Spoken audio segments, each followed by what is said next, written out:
Is mis sé Fiona ní Fhlaithearta agus in jobh léthamuide Róbó-Mhadra. Bhí slua mór ar móthar nuair a tháinig Jack bháil an Scéal. Bhín garda ó lorcán a cainsló.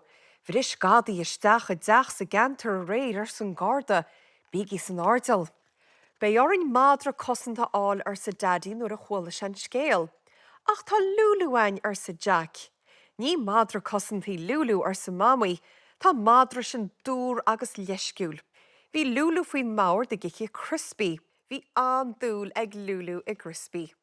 Tá náit na chiiseach de lúlú ar sa mamaí go bhéic. Bhí mamaí a gúnaí a tuairt amach go lúlú. Ní Mhadra cosantaí lúlú a Jack ar sa daddy, cuimníonn si a teanga ar stranseirí. Cámuid fáil réile lúlú ar sa daddy agus Mhadra fíochmhar áil. Ní lic me dó fáil réile a lúlú ar sa Jack. Dine me me sin nó a chur is an roig ar an ngadaí. Bhí Jack a gúnaí i dine me síní. Oir amháin rinne se reicéad mór as mittal. Hí mamaí isteachínsa, dime an reicéad suas go hard sa spéir. Tháinig si nuas i gás an leon sa zoo. Cha mamaí trí seachtaní san ospidéal, mamaí wacht ar sa daddy. Leis sin, tháinig Jack isteach sa chiistin. Tá róbát din tá mar sesin, Róbó-Mhadra, chuir an roig ar an ngadaí. Róbát mór din tas seanchaní bhí an. Bhí fiocla fád a géireir. Bhí crappa dearg ar chuis amháin. Brúan crappa ma hagan an gadaí ar sa Jack, agus onsón róbáta. Bána met Scéalas ar sa daddy. Bhí daddy a breanú ar a telefísin leiche sin nuair a chola se torrantíomh mo. Bhreanna se amach an nainneoig, bhí se dubh doracha. Chonnig se duine cín sa ngárdín. An gadaí ar sa daddy go bhéic. Bhrú se an crappa ar Róbó-Mhadra agus duscail se an doras. Amach le Róbó-Mhadra go ri agus léim se ar an ngadaí. Ó bhó go dó ar sa daddy nuair a ri se amach sa ngárdín. Bhín garda ó lorcán ina láir a tala. Bhí Róbó-Mhadra na heas an airdead agus a chud fiocla bát aige a lámh an gharda. Ní múna sásta bhín garda ó lorcán, chuir fis ar an átharchár ar sesin. Tá róbát sin contardacha Jack ar sa daddy nuair a bhín tátharchár imi. Chuir daddy an róbát amach sa chiistin. Cá tú fáil ré leis an márach ar sesin le Jack. Bhí lúlú sa chiistin an bhaidan dar gionn. Chonnig si mála crispy ar an mabhard.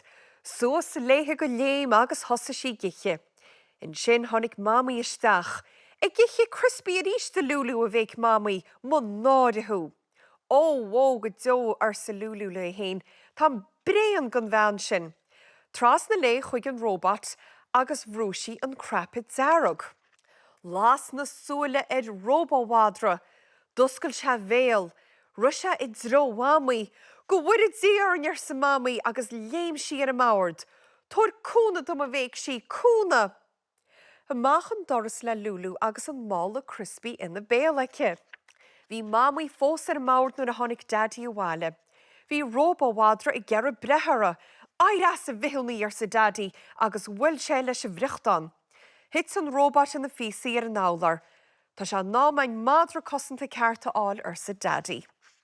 An leiche sin, bhí Jack ina leis sa leaba nuair a chuala se torrantíomh mo. Bhreanna se amach an nainneoig, chunnig se fearr sa ngárdín agus máscar ai. An gadaí ar sa Jack. Leis sin, ri lúlú amach agus leag sin gadaí ar a tala. Fódar a bhéic an gadaí. Amach le Jack ar nós na cuiche. Mathú a lúlú ar sesin tá gadaí gafa ad. Bhí lúlú a tarrant ar rud a cíns as póca an gadaí. Céir de bhí an ach mála crispy.